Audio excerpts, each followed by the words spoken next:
I want to ask you a question. Have you ever been offended in your leadership? I sure have. Have you ever been to the point where you recognize you've lost your energy or your passion for the things that you used to be passionate about in your leadership? And as you think about that, I wanted to let you know that in life, we are going to be hurt.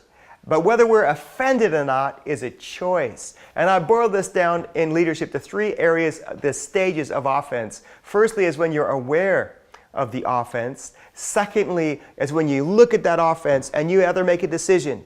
Either you're going to be bitter or are you going to be better? And then finally, the determination to get that bitterness out of your heart and soul.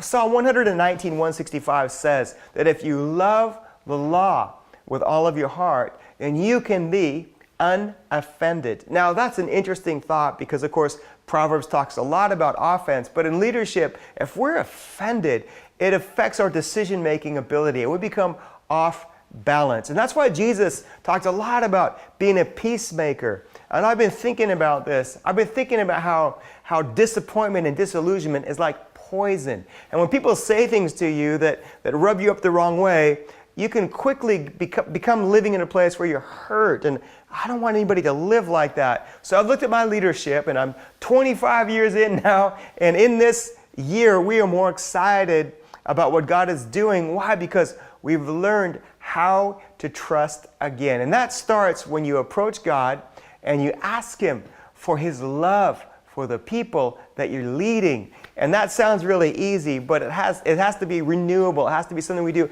every day, multiple times, where we're looking at our positions and our people and the challenges that we face and asking God for strength. And then looking at those people and those situations that could offend us. It might be a conversation with a utility company or an equipment challenge or a resource challenge and all those different things that we're faced. We have many opportunities to be offended. And yet if we take away that choice and we say to ourselves, no, we're not going to be offended by what people say or what people do, doesn't mean we won't still be hurt. But what it means is we take that offense to God and we pour out that poison. We pour it out to God and then we decide, rather than focus on the hurt or the pain, we're focusing on how we can be a better leader, how we can be a better person. Now I know this isn't easy in leadership, and so that's why I wanted to just take a moment to point you to the link below. Have a listen to some of these messages so that we could be poison free in our leadership, because that's why Jesus said it is for freedom that Christ has set us free. What about this month?